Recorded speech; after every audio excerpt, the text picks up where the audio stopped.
আজি আমি শিৱসাগৰ জিলাৰ NHMত কৰ্মৰত কৰ্মচাৰীসকল আমি সমবেত হৈছোঁ। আমি আজি এই এখন সাধাৰণ সভা অনুষ্ঠিত কৰিছোঁ। এই সভাৰ জৰিয়তে আমাৰ দীৰ্ঘদিনীয়া সমস্যাসমূহ চৰকাৰক অৱগত কৰিব বিচাৰিছোঁ। লগতে অহা 4 মাৰ্চৰ পৰা 6 মাৰ্চলৈকে আমি সম্পূৰ্ণ কৰ্মবিৰতি ঘোষণা কৰিছোঁ।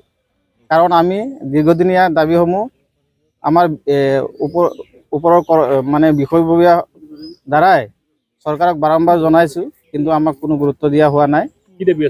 আমাৰ দাবীসমূহ হ'ল যে বিশেষ নিযুক্তি প্ৰক্ৰিয়াৰ জৰিয়তে NHMত কৰ্মৰত কৰ্মচাৰীসকলক নিয়মীয়াকৰণ কৰিব লাগে আৰু চাকৰি নিয়মীয়াকৰণ নোহোৱালৈকে 7 পে স্কেলৰ আমাক দৰমহা দিব লাগে।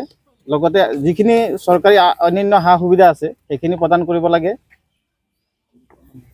আৰু সমকামৰ সম দৰমহা লাগে। আৰু মহামান্য উচ্চতম ন্যায়ালয় আৰু উচ্চ ন্যায়ালয়ৰ পৰা আমাৰ এখন ভাৰ্ডিক আছিলে যে সমকামৰ সম দৰমহা দিব লাগে। যিহেতু আমি একেখিনি কামকে আমাৰ ৰেগুলাৰখিনিও একেখিনি কামে কৰে, আমি NHMত কৰ্মৰত কণ্ট্ৰেকচুৱেল কৰ্মচাৰী একেখিনি কামকে কৰোঁ, সেইখিনি আমাৰ পূৰণ কৰিব লাগে।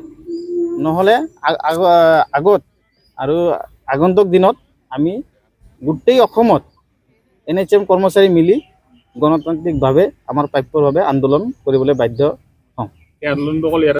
এই আন্দোলন খালি আমাৰ শিৱসাগৰ জিলা নহয়, আমাৰ অসমৰ প্ৰত্যেকখন জিলা পৰ্যায়ত, ব্লক পৰ্যায়ত আন্দোলনখন হ'ব 4 তাৰিখৰ পৰা 6 তাৰিখলৈকে।